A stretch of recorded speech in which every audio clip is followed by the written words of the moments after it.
agua de vida eterna. Y a Él le damos toda gloria, toda honra. Gracias a Mekadesh por este tiempo de adoración tan hermoso. Los niños salen con la hermana Elvia y los maestros que han sido designados. Y los jóvenes pues salen con nuestro hermano Henry y nuestra hermana Ruthie. Y los que no somos tan jóvenes, nos quedamos aquí en la casa. Gloria al Señor. Ya mañana no hay clase, creo, ¿verdad? ¿O hay clase mañana? ¿Hay clase? Es que yo no estoy entendiendo esto bien, porque hay algunas clases que son virtuales, otras clases no son virtuales. Algunas escuelas se reúnen, otras escuelas no se reúnen. Y todo esto trae como una complicación. Pero nada, yo no tengo clase mañana. Vamos a recibir con un fuerte aplauso a nuestra hermana Yolanda.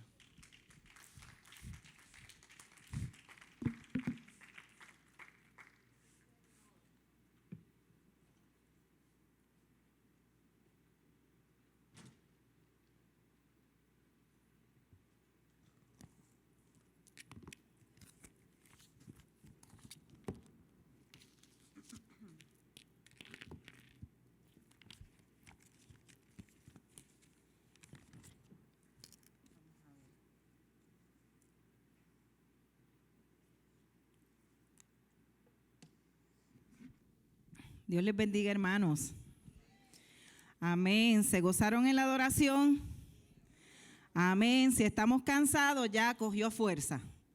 ¿Verdad? Que nos da fuerza. Adorar a Dios nos levanta, nos da la fuerza que necesitamos. Aquí el pastor estaba diciendo lo del río. Yo decía ahí mismo, cuando nos metemos en ese río del Espíritu Santo, hay gozo, hay libertad. Amén.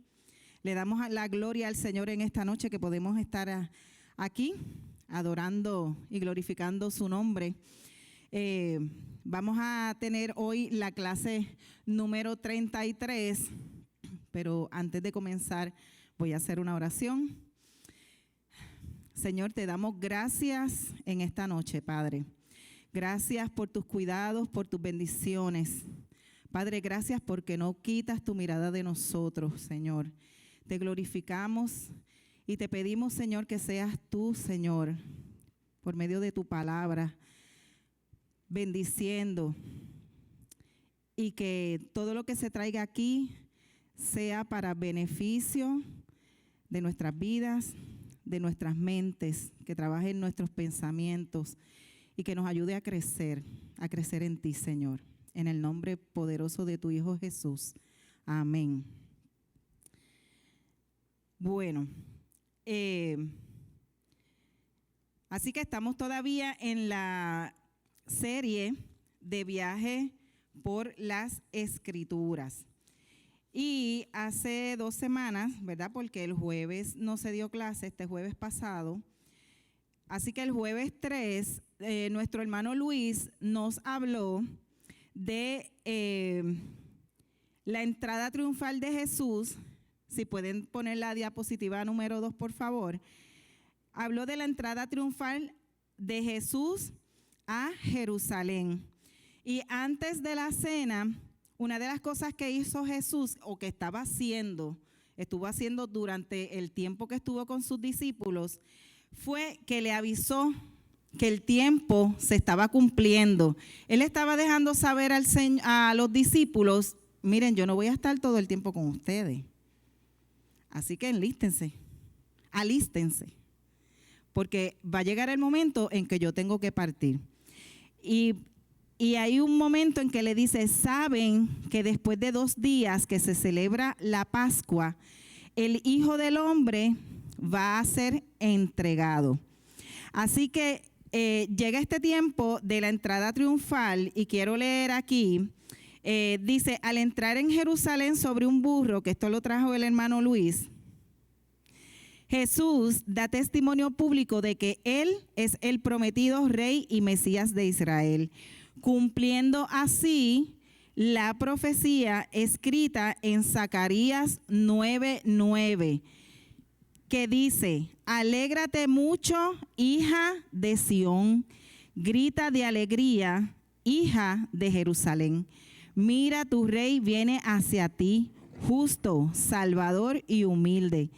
Viene montado en un asno, en un pollino crío de asna.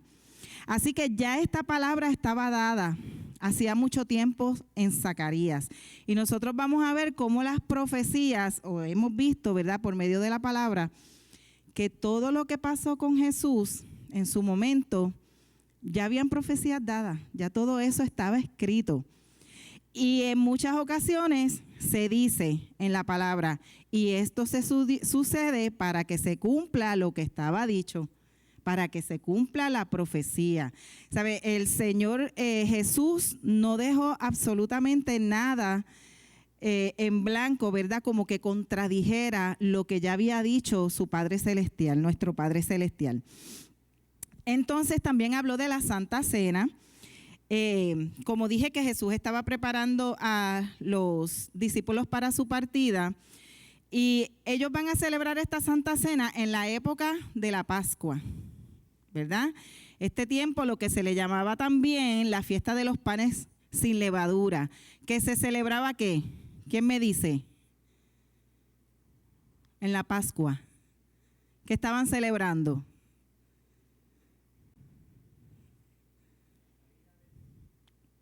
La salida del pueblo de Israel de Egipto, el éxodo, se celebraba, y fue en esa época precisamente cuando se celebra también la Santa Cena.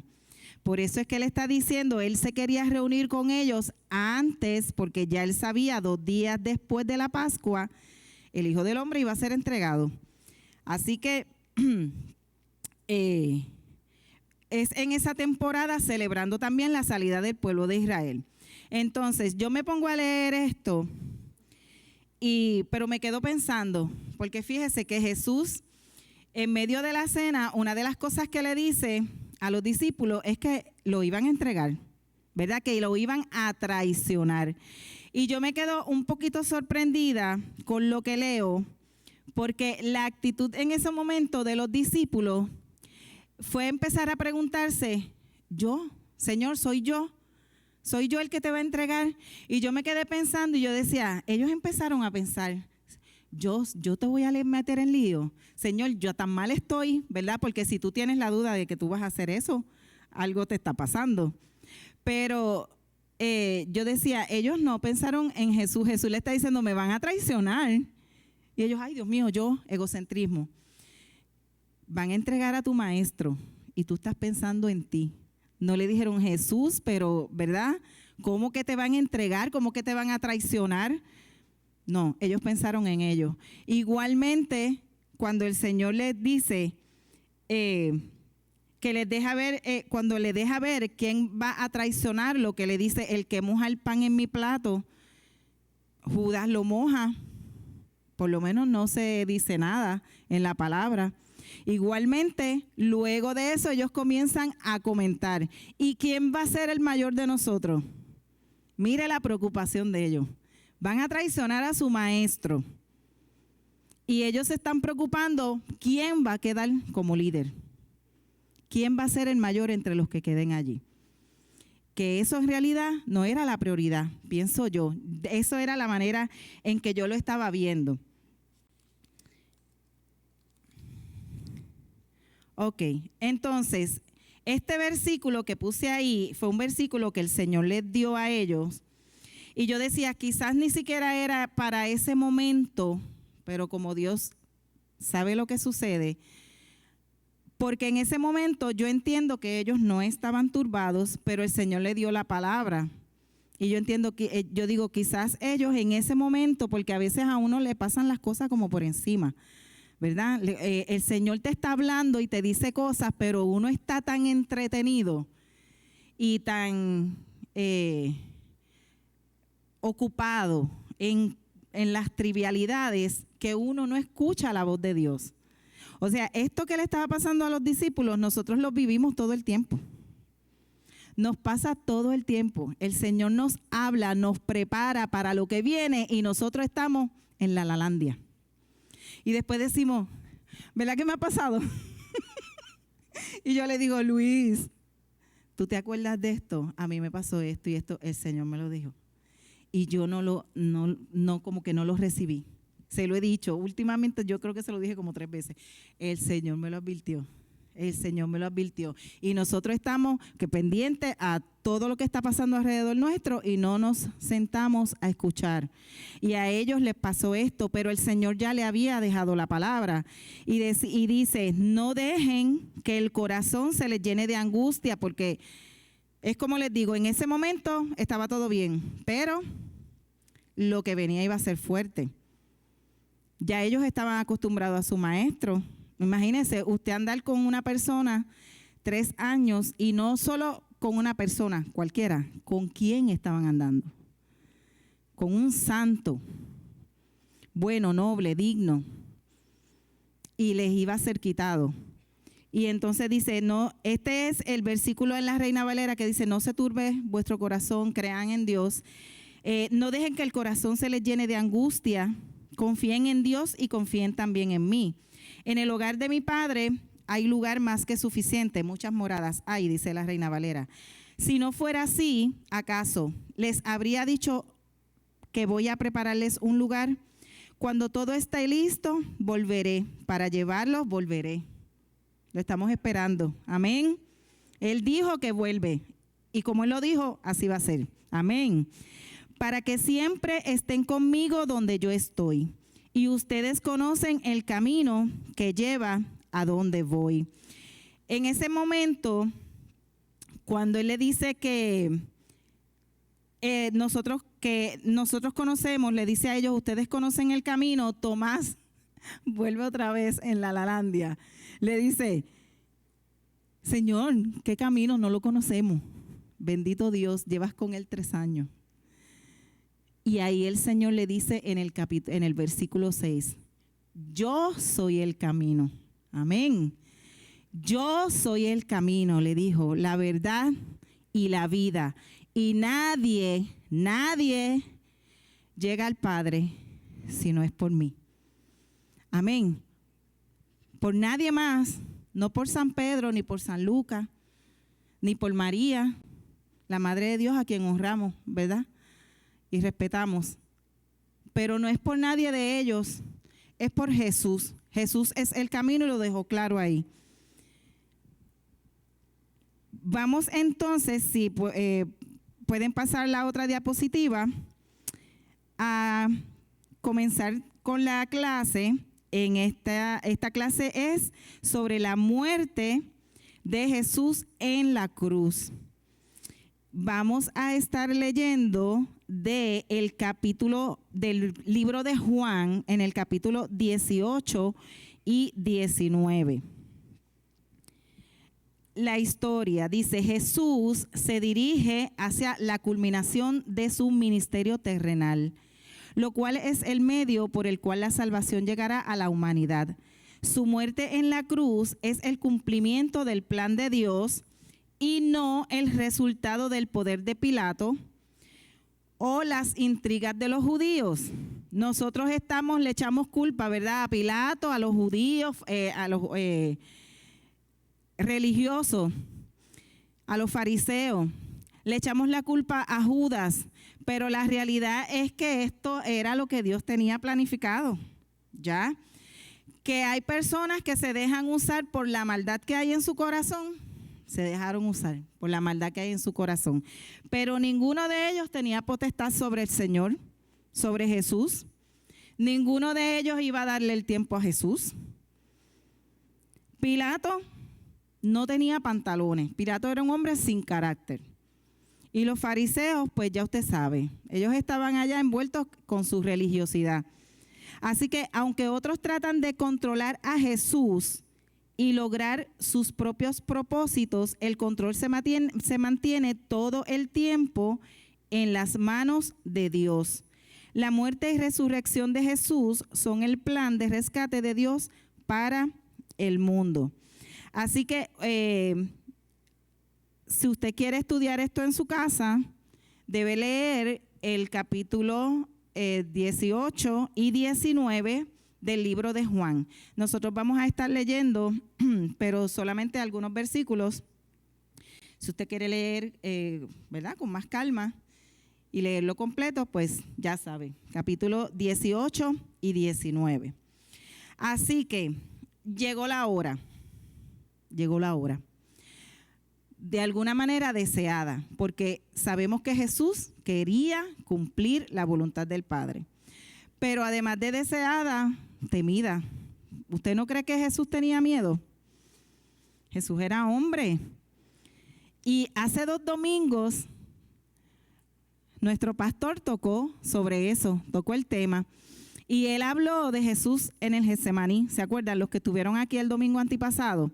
Cuando el pastor estaba hablando de la oración, que nosotros, ¿verdad?, que teníamos que orar, y especialmente en esos momentos, como mencionó ahorita, que esos momentos que tenemos bien difíciles, nosotros tenemos que ir de rodillas delante del Señor.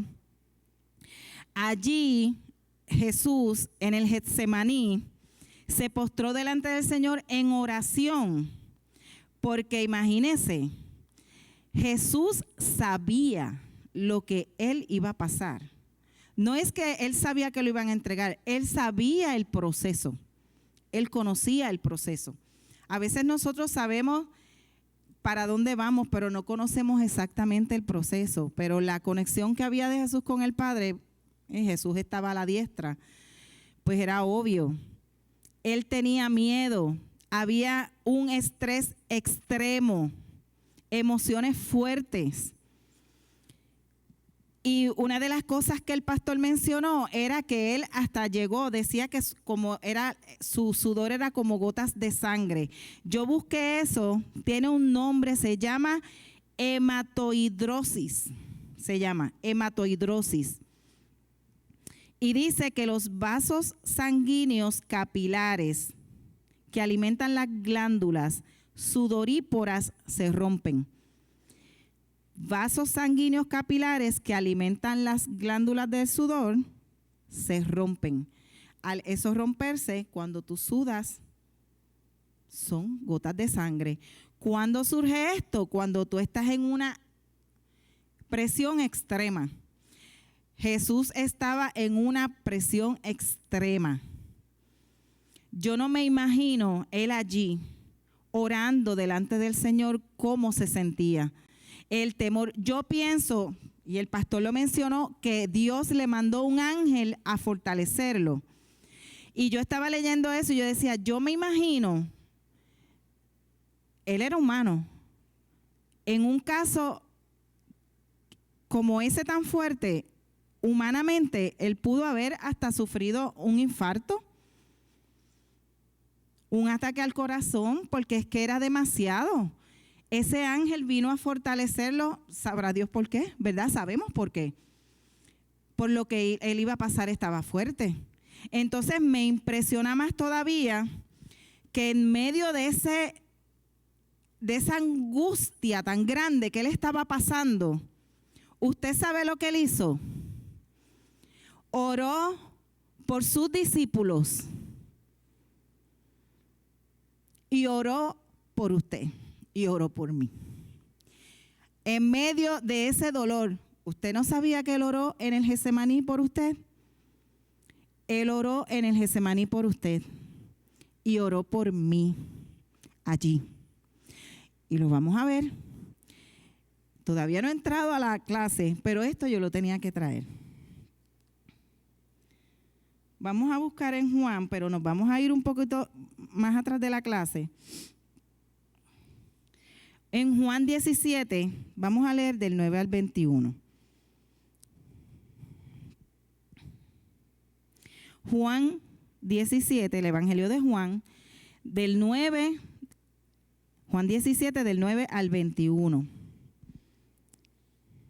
Y dice así: yo ruego por ellos, no ruego por el mundo, sino por los que me has dado, porque tuyos son. Todo lo mío es tuyo y todo lo tuyo es mío, y he sido glorificado en ellos. Ya no estoy más en el mundo, pero ellos están en el mundo y yo voy a ti. Padre Santo, guárdalos en tu nombre que me has dado para que sean uno, así como nosotros lo somos. Cuando yo estaba con ellos, yo los guardaba en tu nombre que me has dado y los cuidé, y ninguno de ellos se perdió, excepto el hijo de perdición, para que se cumpliera la escritura. Pero ahora voy a ti y hablo esto en el mundo para que tengan mi gozo completo en sí mismos. Yo les he dado tu palabra y el mundo los aborreció porque no son del mundo, como tampoco yo soy del mundo. No ruego que los quites del mundo, sino que los guardes del maligno.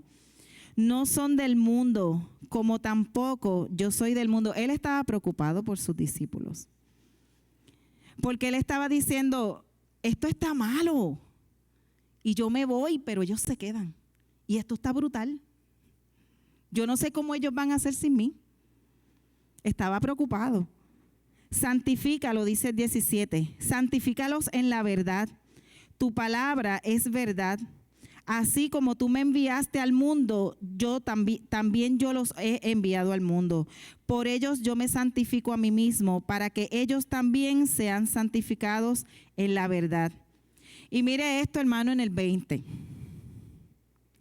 Pero no ruego solamente por estos, sino también por los que han de creer en mí, por medio de la palabra de ellos, para que todos sean uno, así como tú, oh Padre, en mí y yo en ti, que ellos también lo sean en nosotros, para que el mundo crea que tú me enviaste.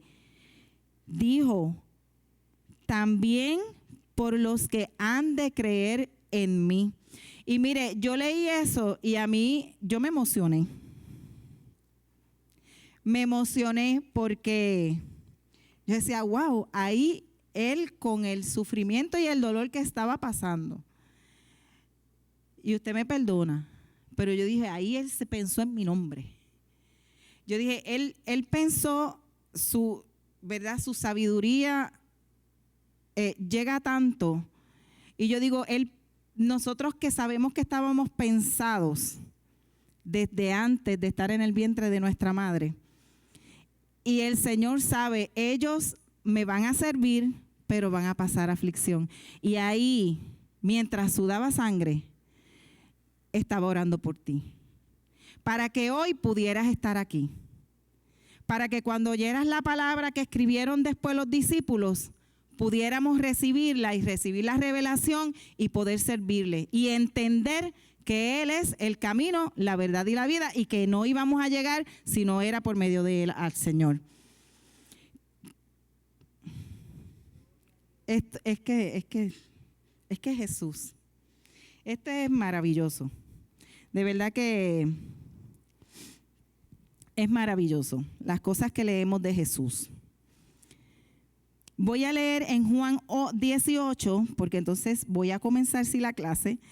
En Juan 18 del 1 al 11, donde comenzamos con el arresto de Jesús.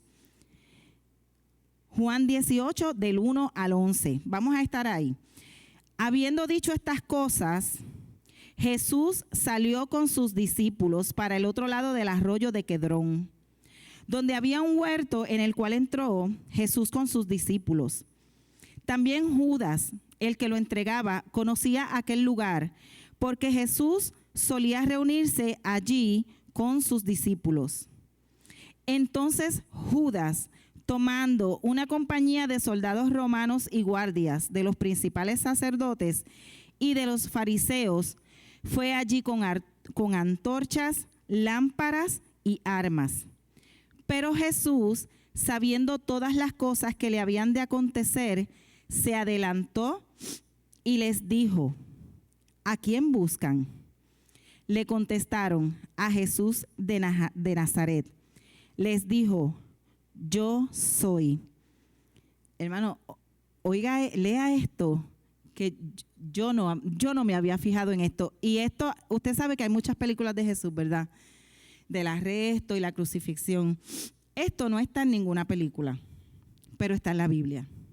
Y si está en la Biblia, pasó. Mire esto. Dice, le contestaron a Jesús de Nazaret. ¿Qué le dijo él? Le dijo, yo soy. Estaba también con ellos Judas, el que lo entregaba. Cuando les dijo, yo soy, volvieron atrás y cayeron a tierra. Se cayeron. Hay otra versión que yo estaba leyendo que dice, cayeron desplomados. Cuando el Señor dijo, yo soy. Nada más con la palabra, y esto no sale en ninguna película, quizás no le dan importancia, pero con solamente decir, yo soy, te tumbé. Y a mí me encanta, me encantó eso. Le voy a decir por qué, voy a terminar. Le preguntó pues de nuevo en el 7, ¿a quién buscan? Ellos dijeron, a Jesús de Nazaret. Jesús respondió, les dije que yo soy. Pues si a mí me buscan, dejen ir a estos. Esto hizo para que se cumpliera la palabra que él dijo, de los que me diste, ninguno de ellos perdí. Entonces Simón Pedro, que tenía una espada, la sacó, hirió al siervo del sumo sacerdote y le cortó la oreja derecha. Y el siervo se llamaba Malco. Entonces Jesús dijo a Pedro, mete tu espada en la vaina. ¿No he de beber la copa que el Padre me ha dado? Bueno, vamos, ¿se puede poner el video?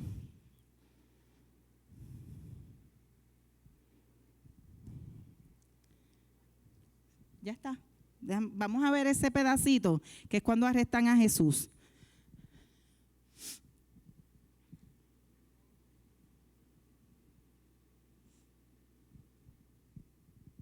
Si sale así en el slide, yo lo había enviado aparte.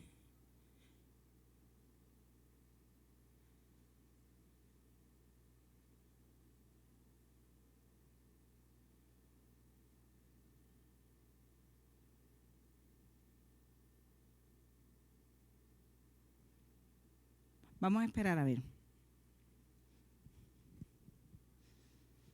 Ok. Si ahorita se puede, pues lo ponemos. No hay problema. Seguimos acá. Ok. Dice la pregunta, ¿qué características o actitudes observamos en Jesús cuando lo arrestan? ¿Qué hizo Jesús? Él salió. ¿Cómo estaba él? Tranquilo, sereno. ¿De dónde venía él? De orar. Él entregó allí al Padre. Dijo, Señor, hágase conmigo, ¿verdad? Él le había dicho, pasa de mí esta copa, pero no. Pero también le dijo que no se haga mi voluntad sino la tuya. Así que él estaba tranquilo, sereno. Si fuéramos nosotros,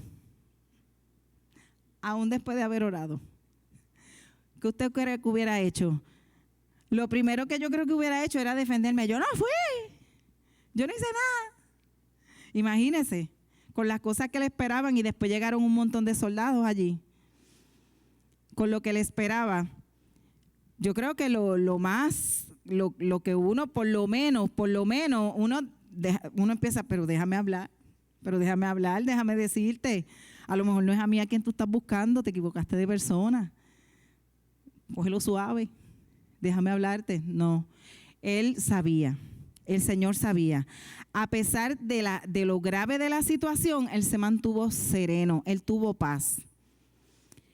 Jesús no dice mucho, pero sus palabras están llenas de dignidad y evidencian la paz del que sabe que está cumpliendo la voluntad de Dios. Y además de eso, como leímos, muestra autoridad. Miren, yo me quedo observando y yo digo, él dijo, yo soy. Con el yo soy, los tumbó.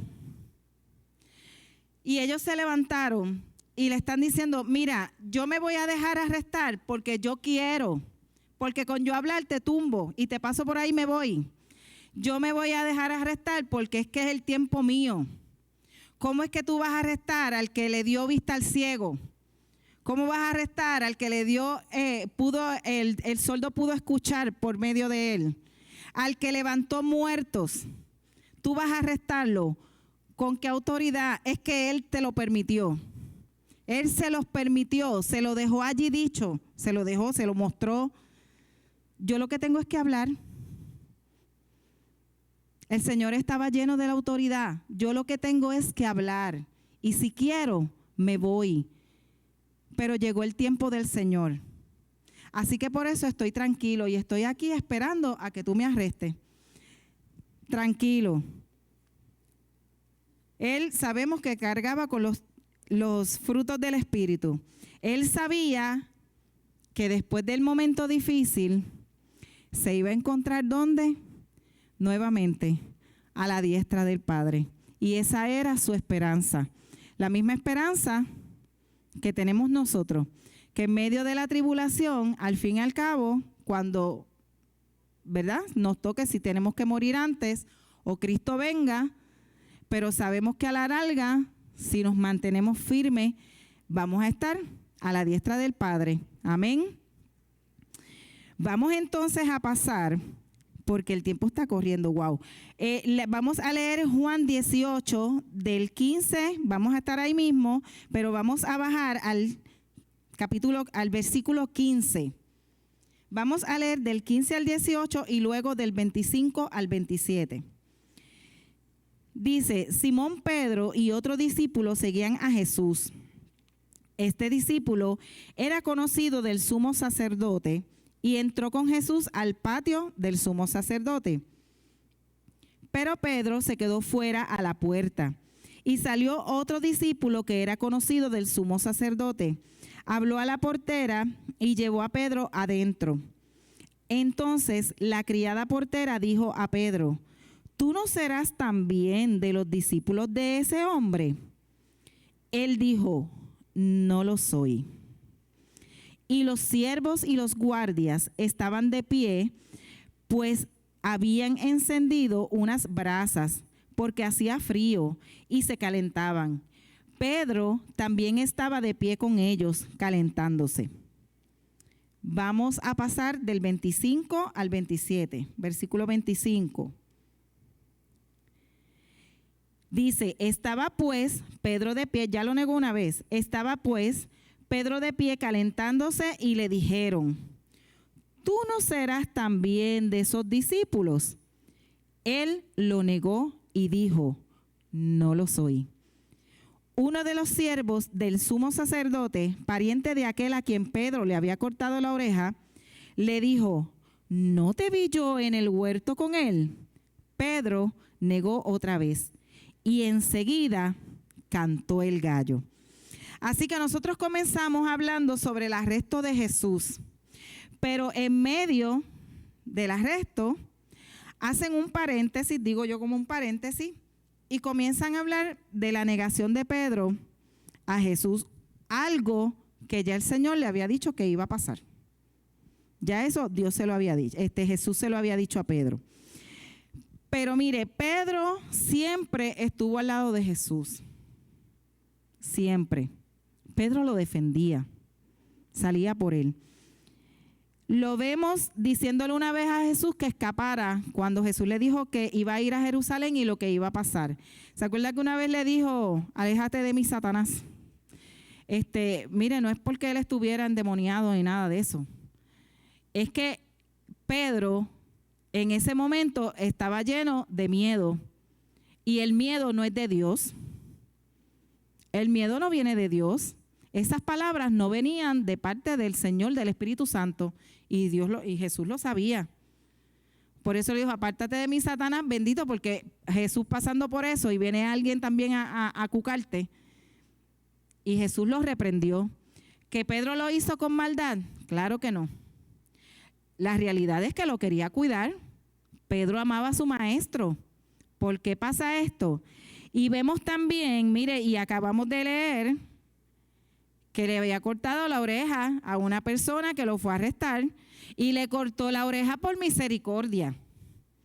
Porque en realidad él tiró la espada, él le pudo haber cortado la cabeza, lo pudo haber matado. Eso fue de chiripa. No es que él tenía puntería, es que eso fue de misericordia. Pero la realidad es que él tiró para lo que fuera. Se veía en el video que él estaba, tiraba a lo que apareciera. Porque la intención era que soltaran a su maestro. Así que la realidad es que hacía cosas por Jesús. Él estaba haciendo cosas por Jesús. Incluso dejó todo por seguirlo. Dejó su esposa, dejó su casa, dejó su trabajo. Son pocos los que le dice Dios que dejen el trabajo y lo dejan. Si a ti te dicen que dejes el trabajo para seguir a Jesús, ¿qué tú haces? ¿Ah?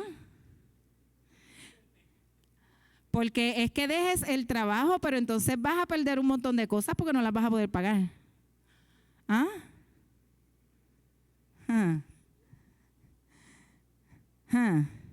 No es, ahora voy a tener vacaciones. No. Bueno, tenemos aquí un ejemplo. Tenemos un ejemplo. Testimonios de cómo es. Qué mejor. No es fácil. Pedro también lo hizo. Entonces, ¿por qué Pedro negó a Jesús? Vamos a ver. Fíjese. Podríamos decir que fue cobardía en algún momento. Pero mire, leyendo este versículo que está aquí atrás, a ver que yo lo tengo aquí también. Ahí en Proverbios 3 del 5 al 7 dice: fíate de Jehová de todo tu corazón y no te apoyes en tu propia prudencia. Reconócelo en todos tus caminos y Él enderezará tus veredas. No seas sabio en tu propia opinión. Teme a Jehová y apártate del mal, porque será medicina a tu cuerpo y refrigerio a tus huesos. A veces confiamos más en nuestra inteligencia o en lo que nosotros creemos que podemos hacer. La realidad es que, mire, cuando los discípulos andaban con Jesús, nosotros podemos ver a través ¿verdad?, del caminar de ellos. Si yo le pregunto a usted, ¿quién llevaba ahí la carga espiritual? ¿Quién usted cree? ¿O quién usted ve, por lo que leemos en la palabra, de Jesús con los discípulos? ¿A quién usted ve que dice que se fue a orar?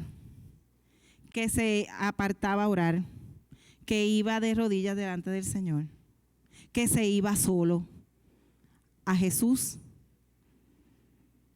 Entonces, ¿qué hacemos nosotros? Que quizás le pasó a Pedro. A veces dejamos nuestra vida espiritual y nuestras situaciones espirituales para que lo resuelvan otros. A veces nosotros, como Grey, queremos que los pastores oren por nosotros todo el tiempo, pero no oramos. Cuando viene la situación y no los tenemos, ¿qué hacemos? Nos aparece el momento y negamos a Jesús. Porque si no nos mantenemos en la relación, caemos en las situaciones. Caemos en las situaciones. Si es orando y se nos hace fuerte, si es manteniéndonos en comunicación con el Señor y se nos hace fuerte. Entonces, a veces vivimos eso. En un hogar, a veces, es el esposo el que lleva la carga espiritual. O es la esposa la que lleva la carga espiritual. Y los demás, mira así, tirado para atrás. Esperando a que todos sean salvos por ese. Y sabemos que no es así. Nosotros tenemos que buscar del Señor. Hay teorías, busco información, son teorías. Esto no es bíblico. Pero son teorías que dicen que Pedro era un poquito arrogante. Un poquito. Usted sabe que Pedro era bien impulsivo. Y eso lo sabemos todos. yo hasta me identifico con él. Pero dicen que Pedro pudiera ser en algunos versículos que se vio como él hablaba con Jesús, que podía tener un poquito de soberbia. Usted sabe que cuando nosotros somos altaneros, pues el orgullo nos gana. Tendemos a menospreciar a los demás, nos creemos superiores y hacemos cosas en vez de para la aprobación de Dios, para que el hombre nos vea y nos apruebe. Así somos. Entonces, aunque Pedro carecía de estudio, ¿verdad? Y se distinguía por su fuerte personalidad y era sencillo, pero a veces esas actitudes, y les voy a mostrar, por ejemplo, en la última cena, dice que hay desprecio a los demás. En Marcos 14:29, y aunque quizás no se vea así, pero dice, aunque todos te abandonen, yo no te voy a abandonar. Así que él podía pensar que todos los demás eran capaces de abandonar a Jesús, menos él. Fíjese, él no conocía verdaderamente, él no se conocía. La palabra de Dios dice, antes del quebrantamiento viene la soberbia y antes de la caída, la altivez de espíritu. Así que Pedro va desde las cumbres de la pasión, ¿verdad? Porque sabemos que él, como dije ahorita, hacía muchas cosas por defender a Jesús, pero va desde ahí hasta las profundidades de la desesperación para negarlo 3 veces. Aunque tuvo un arranque de pasión, parece que realmente en ese momento no creía que Jesús sabía que era lo mejor. Así que también otra de las cosas que tenía Pedro era una confianza exagerada. Se creía capaz de hacer las cosas por sí solo, pero que dice aquí que no seamos sabios en nuestra propia opinión. Hay un versículo en Marcos 14:31, donde ahí Jesús le dice, porque mire, Pedro le dice a Jesús, aunque tenga que morir contigo, jamás te negaré. Jesús le dice, morir por mí. Jesús lo sabía. Y es ahí cuando le dice, tú me vas a negar. Y antes que cante el gallo, me vas a negar 3 veces. Deja de estar hablando pamplina, porque tú no sabes lo que tú vas a hacer. Tú no vas, y le pregunta así, él no le dice pamplina, ¿sabes? Eso soy yo. Pero él le dice, morir por mí. Él dirá, este chamaquito, ¿qué se cree este? Si él no sabe, de verdad él no sabe a lo que yo voy. Entonces se lo muestra. Pastores, ¿cuántas veces han escuchado ustedes eso? Jamás los voy a dejar. Jamás. Yo estoy aquí con ustedes hasta que yo me muera. Y a lo mejor muchos no están por las razones que sean. Pero a veces decimos cosas que quizás la emoción del momento nos lo hace pensar así. Pero solamente Dios, que es el que escudriña los corazones, sabe lo que hay en nuestro interior.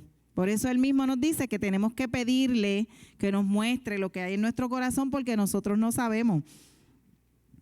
Así que Pedro se creía fuerte y pensaba que con sus propias fuerzas sería capaz de morir por Jesús. David dice en los Salmos, solo Dios es mi roca, mi salvación y mi fuerza. Él dice, no seré derrotado, pero antes de decir no seré derrotado, ¿quién dice que es su fuerza, su salvación y su roca? Dios. Ahí es donde él pone su confianza. La tercera dijimos que la primera podía ser por, ¿verdad?, la arrogancia. La segunda, por la confianza exagerada en sí mismo, no en Dios. Y la tercera, pues mire, también por miedo.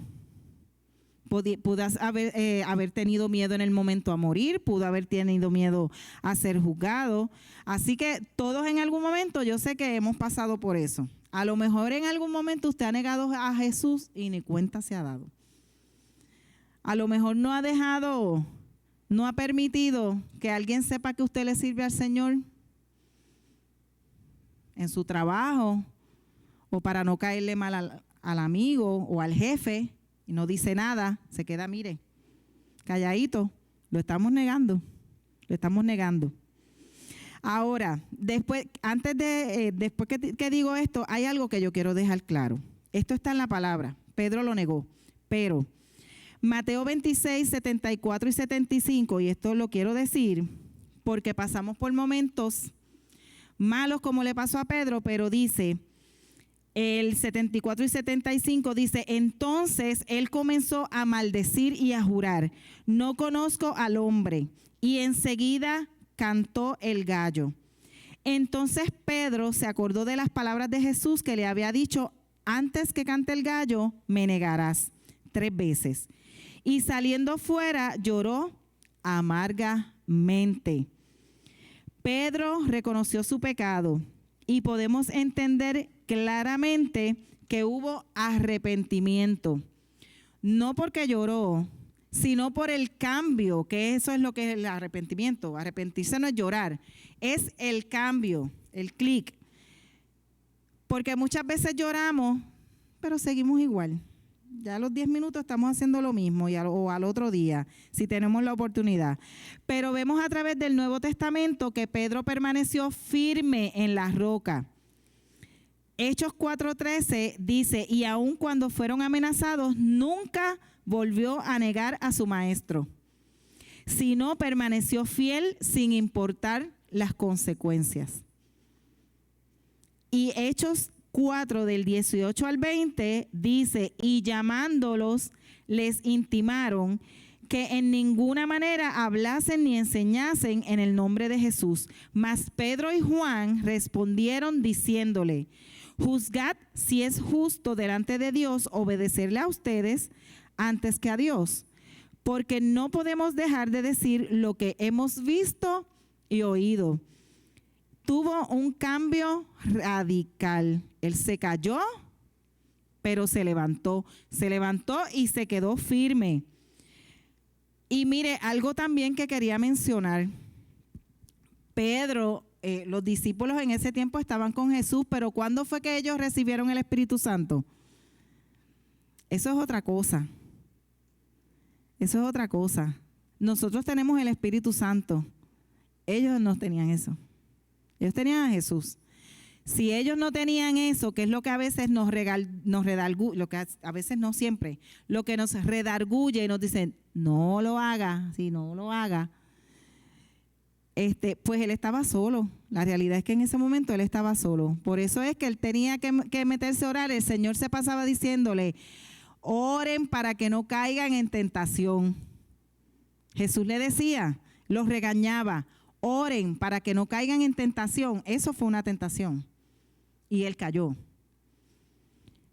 Pero en esto podemos ver una enseñanza, ¿verdad? De que van a venir pruebas y tentaciones a nuestras vidas, pero si perseveramos, buscamos de la palabra de Dios, oramos y actuamos con la fuerza de Dios, podemos salir y caminar victoriosos en el nombre de Jesús. Bueno, vamos rapidito entonces a Juan 18, del 29 al 40.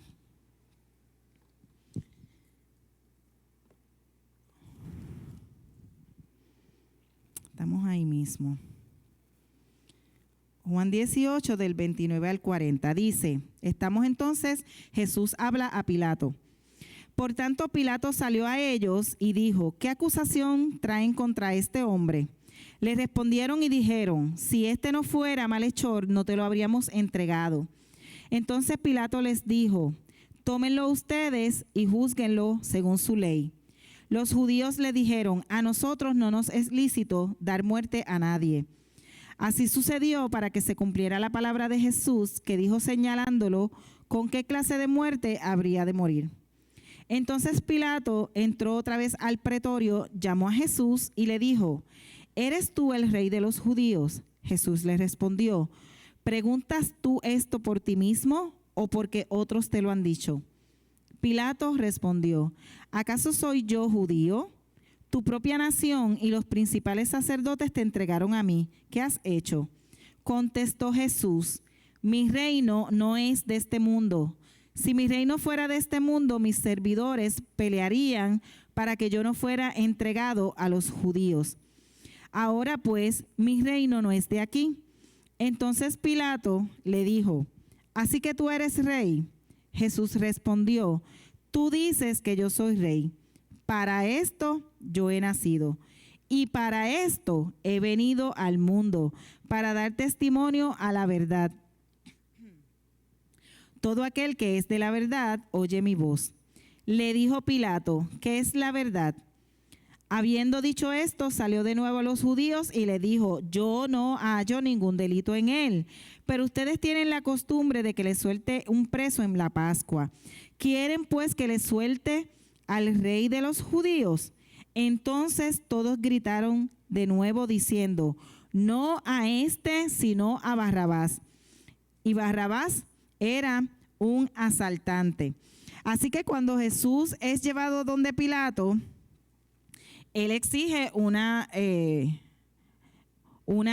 acusación concreta para poder dictar sentencia y lo llamó para interrogarlo solo. Los fariseos, la excusa que dieron era que él mismo se estaba llamando rey de los judíos y que eso le iba a molestar al César. Totalmente hipócritas porque ellos también detestaban al César. Ellos estaban locos por salir de ese gobierno y lo usan de excusa para matar a Jesús. Pilato, que no se llevaba tampoco bien con los judíos y sabía que tampoco le importaba el César, pues no los quería complacer. No los quería complacer. Y estaba buscando la manera pues de sacar a Jesús de eso, porque él entendía que Jesús pues era inocente. A Pilato le pregunta a Jesús si es rey de los judíos, me imagino que con cinismo, porque le dice, tú eres rey de los judíos, pero no son ellos los que te están trayendo, ¿verdad? Si tú eres rey, ¿por qué te traen a matar? ¿Cómo describe Jesús su objetivo a Pilato? Jesús le indica su finalidad, su propósito. Yo no soy de este mundo. No es en la tierra, en realidad, donde se origina, ¿verdad? Que Jesús iba a estar aquí. Eso estaba pensado en el cielo hacía mucho tiempo. Y él le deja claro que él no es del sistema mundial, que él no viene a establecer dominio aquí en la tierra ni a buscar un puesto político. Así que, aunque Pedro trató de matar a uno de ellos, si usted se fija, aquí lo iba a ver en el video, todos los demás se van porque es que ya ellos sabían lo que iba a pasar con Jesús. Jesús no era de aquí, se lo había dejado claro. Así que el reino de Dios es justicia, paz y alegría en el Espíritu Santo, que era espiritual y que él venía a ganar almas para dar armas. Él quería ganar almas para Dios y dejarnos armas espirituales con las que pudiéramos confrontar las tinieblas. Ese era su propósito. Cuando él le decía, yo no soy de este mundo. Así que los judíos se habían quejado ante César por las cosas que había hecho Pilato en otras situaciones. Pilato, por lo tanto, temía perder su posición si los judíos volvían a quejarse contra él y acusarlo de ser incapaz de manejar una rebelión. Aunque si bien trata de escapar de tomar la decisión sobre Jesús, termina actuando por miedo. No tenía pantalones. Bueno, él usaba falda. Y ordena, no tenía pantalones. Y ordena que Jesús sea crucificado. Jesús es sentenciado, estoy rapidito porque Jesús es sentenciado a ser crucificado. Eso lo vamos a leer en Juan 19, del 1 al 16. Juan 19 dice, entonces Pilato tomó a Jesús y lo azotó. Los soldados entretejieron una corona de espina y se la pusieron sobre la cabeza. Lo vistieron con un manto de púrpura y venían hacia él y le decían, ¡viva el rey de los judíos! Y le daban bofetadas, Pilato salió otra vez y les dijo: he aquí, se lo traigo fuera, para que sepan que no hallo ningún delito en él. Entonces Jesús salió llevando la corona de espinas y el manto púrpura. Y Pilato les dijo: he aquí el hombre. Cuando lo vieron, los principales sacerdotes y los guardias gritaron diciendo: crucifícalo, crucifícalo. Les dijo Pilato: tómenlo ustedes y crucifíquenlo, porque yo no hallo ningún delito en él. Los judíos le respondieron: nosotros tenemos una ley, y según nuestra ley él debe morir porque se hizo a sí mismo hijo de Dios. Cuando Pilato oyó esta palabra, tuvo aún más miedo. Entró en el pretorio otra vez y le dijo a Jesús: ¿de dónde eres tú? Pero Jesús no le dio respuesta.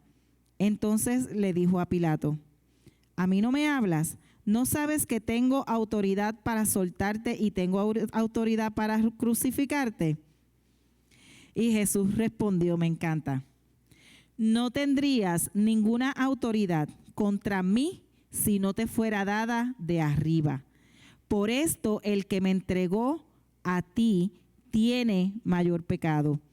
Desde entonces Pilato procuraba soltarle, pero los judíos gritaron diciendo: si sueltas a este, no eres amigo del César, y todo aquel que se hace rey se opone al César.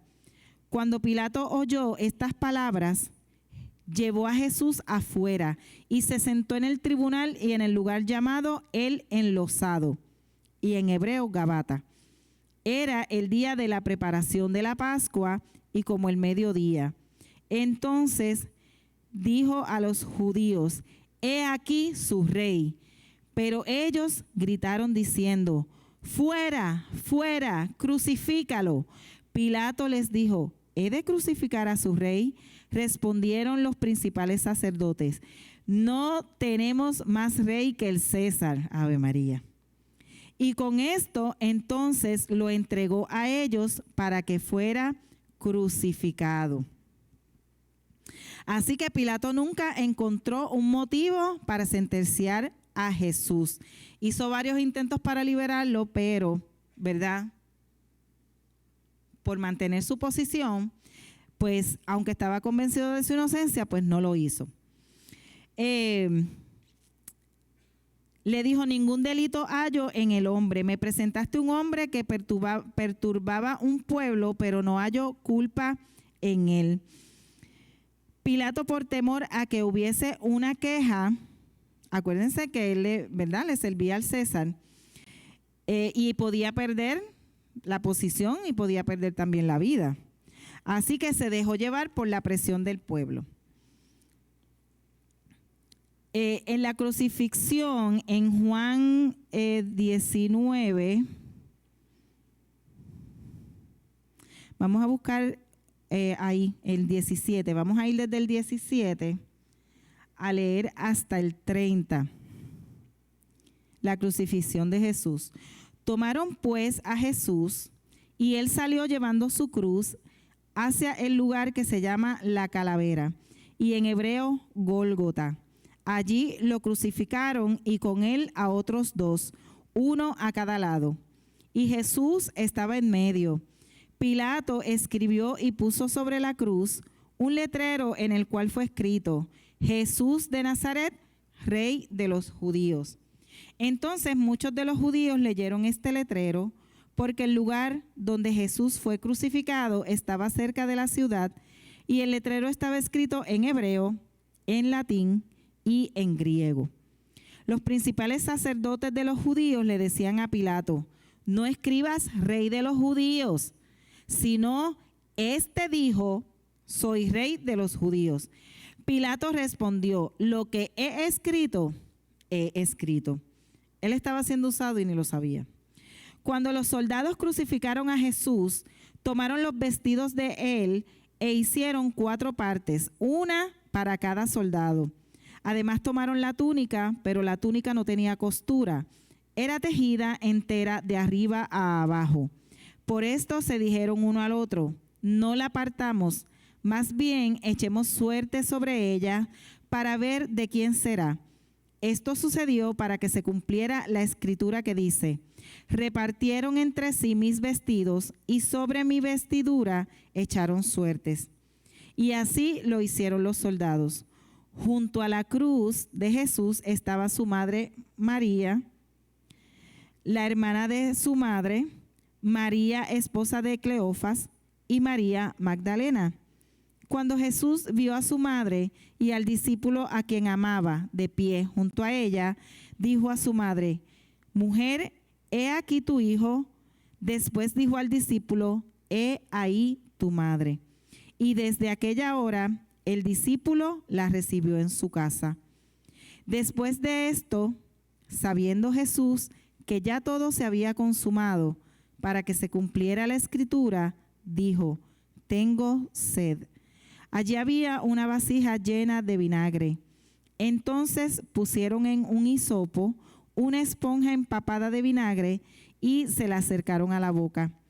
Cuando Jesús recibió el vinagre, dijo: consumado es. Y habiendo inclinado la cabeza, entregó el espíritu.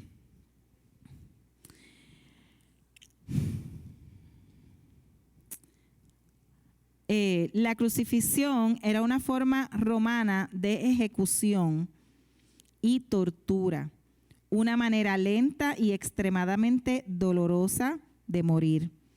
Las víctimas podrían colgar de la cruz por varios días antes de exhalar el último aliento. Para acelerar ese proceso, los soldados romanos quebraban las piernas del crucificado.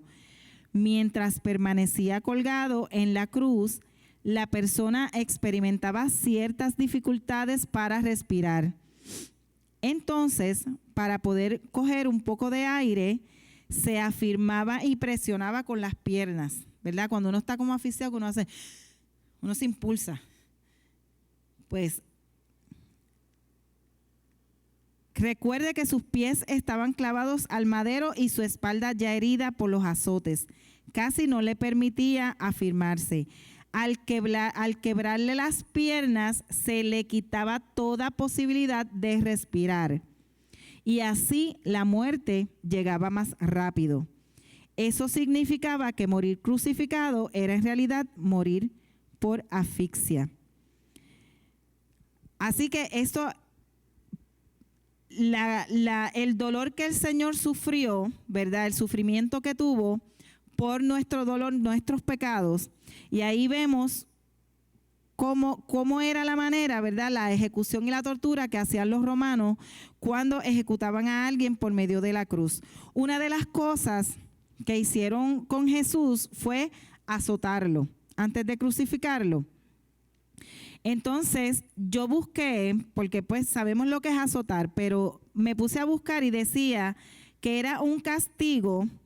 Si puede pasar el otro diapositiva, antes de eso, no nos vamos todavía, antes. Ahí hay una enseñanza antes.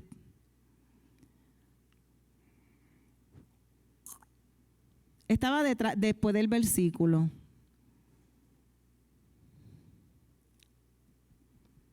Antes de eso, dice que un castigo donde se ataba a la víctima a un poste con el torso descubierto. El instrumento que utilizaban era un látigo de cuero en el que tenía atado pedazos de hueso y metal. Con él le daban 39 latigazos. 13 en el pecho y 26 en la espalda. Está más para atrás. Déjeme ver qué número es. Es el 6, la diapositiva número 6. Entonces dice 39 latigazos, 13 en el pecho, 26 en la espalda. Y con esto hacía que se acelerara la muerte. Yo me puse a buscar porque me dio curiosidad de que eran 39 latigazos. Y yo dije, ¿por qué 39 y no 40? Porque nosotros todos los redondeamos. ¿Por qué 39 y no 35? Era una ley Pero también esto era parte del plan de Dios. Era parte del plan de Dios. Mire, déjeme buscarlo porque lo tengo apuntado. Ellos decían que más de 40 latigazos dejaba a la persona como en vergüenza delante de los demás. Yo creo que menos de eso. Pero ellos decían que ya 40 era demasiado. Por eso eran 39. Pero cuando yo me pongo a buscar por qué 39, porque es que me pareció extraño. Mire, ¿sabe lo que encontré? Dice que cada latigazo, las 39, representa, esto es tremendo, dice que representa las 39 patologías básicas de las cuales se desprenden todas las enfermedades. 39 patologías básicas. 39 latigazos. Entonces, ¿era parte del plan de Dios o no? Que los judíos pusieran esa ley. Ahí el Señor llevó, desde ahí, nuestras enfermedades. Desde ahí, desde que empezaron a latigarlo. Ajá, ahí está. Hemos visto, es un pedazo de madera, de ahí estaba amarrado, dice con nervios o con cuero, y ahí estaba pedacitos de metal y pedacitos de hueso, me imagino afilados, para entonces cuando le dieran el latigazo, traían también carne. Y los ponían con el torso medio desnudo, era la forma en que los ponían. Ok. ¿Qué nos enseña el sufrimiento de Jesús sobre la gravedad del pecado y su amor por la humanidad? Desde el Viejo Testamento, en el capítulo 53 de Isaías, nos fue mostrado y anunciado. Voy a leer un momentito en Isaías 53. Por ahí vienen sus amores. Isaías 53, del 3 al 7. Mire, ya esto estaba dicho. Fue despreciado y desechado por los hombres, varón de dolores y experimentado en el sufrimiento. Y como escondimos de él el rostro, lo menospreciamos y no lo estimamos. Ciertamente él llevó nuestras enfermedades y sufrió nuestros dolores. Nosotros lo tuvimos por azotado, como herido por Dios y afligido. Pero él fue herido por nuestras transgresiones, molido por nuestros pecados. El castigo que nos trajo fue paz sobre él, y por sus heridas fuimos sanados. Todos nosotros nos descarriamos como ovejas, cada cual se apartó por su camino, pero el Señor cargó en él el pecado de todos nosotros. Él fue oprimido y afligido, pero no abrió su boca. Como un cordero fue llevado al matadero, y como una oveja que enmudece delante de sus esquiladores, tampoco él abrió su boca. Así que desde Isaías nosotros sabemos, y dice la palabra, que el peso de pecado, el pecado que cargó, fue tan grande que clamó: Dios mío, ¿por qué me has desamparado? Imagínense, a veces nosotros no podemos con el pecado que nosotros llevamos. A veces usted no puede vivir cuando usted sabe que está pecando, porque el Espíritu Santo está ahí diciéndole. Imagínese usted cargar con el pecado de la humanidad, pero era el plan de salvación para nosotros. El sufrimiento de Jesús en la cruz mostró la naturaleza devastadora del pecado, el amor de Dios, la crueldad de la humanidad. Por esto lo convirtió en el Redentor, el que nos redime, el que nos rescata, el que nos compró de la esclavitud, el que nos libertó.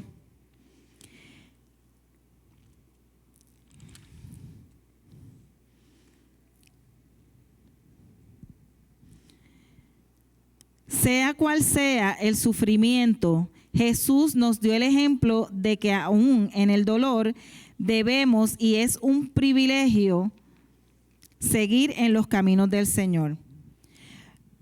Esto nos enseña también que muchas veces, y lo sabemos, que aunque le sirvamos al Señor y acatemos sus órdenes y llevemos las cosas como son, vamos a padecer con Él, para que juntamente con Él seamos glorificados. Así que el Señor comenzó abandonando el cielo para venir a morir por nosotros, y todo lo que pasó, lo pasó por amor. Terminamos, déjame ver. Ok, el próximo era, es que había una tabla porque traje los cumplimientos de las promesas, de las profecías mesiánicas, porque vemos cómo todo lo que se había dicho en el Viejo Testamento, se dice el versículo en el Viejo Testamento, cuál es la profecía y cómo se cumple en el Nuevo Testamento. Así que el papel de Pilato y de los judíos en la historia de la crucifixión nos trae a memoria que todos tenemos que enfrentar la misma pregunta: ¿qué haré yo con Jesús? ¿Lo negociaremos por alguien que se parezca más a nosotros? ¿Nos lavaremos las manos como Pilato en lugar de asumir las demandas que Él nos hace? ¿O reconoceremos su verdadera identidad y rendiremos nuestras vidas a Él? Esta es la decisión más importante que usted jamás tendrá que enfrentar en su vida. La muerte de Jesús y su subsecuente resurrección son la fuente de salvación para todo el que cree en Él. Estos acontecimientos son el fundamento de la vida de la iglesia. La muerte de Jesús demuestra el amor sin límites de Dios por la humanidad. Y la muerte de Jesús es el cumplimiento de las profecías del Antiguo Testamento que encontramos en la ley, en los profetas y en los salmos. Esa es la conexión. Y terminamos. Vamos a ir, ahí estaba, esos son algunas, no se ve bien, pero esos son algunas nada más, algunas de las profecías que encontramos, como la que leímos ahora, lo que leímos al principio de Zacarías, lo que leímos en Isaías 53. Vamos entonces a, ya algunos las leyeron, a unas preguntitas. No sé si esa era la última o la primera. Dice, la intención de quebrarle las piernas a los crucificados era hacerlos sufrir, quitarle las posibilidades de respirar, poder clavar sus pies con facilidad, o todas las anteriores. ¿Qué me dicen?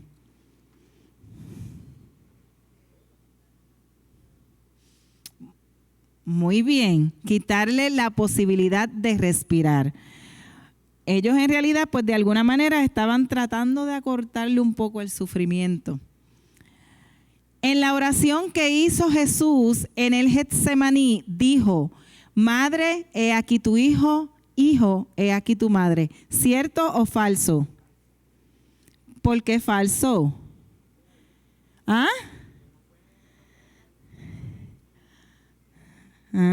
Qué bueno. Fue en la cruz, cuando estaba crucificado, que él dijo eso. Vamos a ver la otra. Luego que cantó el gallo, Pedro se enojó, le reclamó a Dios, lloró o se fue a pescar. Dice la palabra que lloró amargamente. Próxima. La profecía en el libro de predice el proceso de Jesús en la cruz. Zacarías 9:9, Isaías 53, Daniel 9:8 o Malaquías 3:6.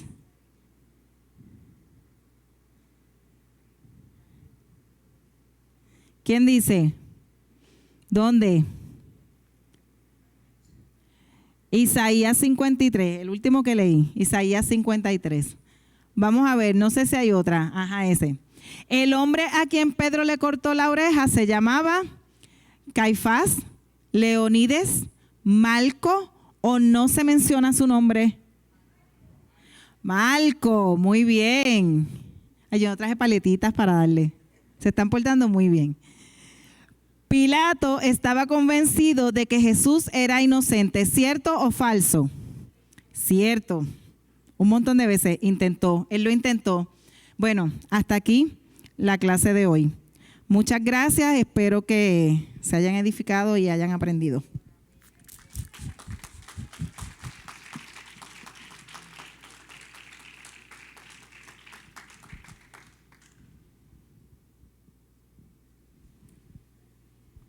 Qué tremendo, ¿verdad? Como siempre, nuestra hermana trae una clase de excelencia y siempre viene bien preparada para estas clases. Le damos gloria al Señor por ella, ¿verdad? Que la cuide, la guarde y que la siga usando en una forma especial.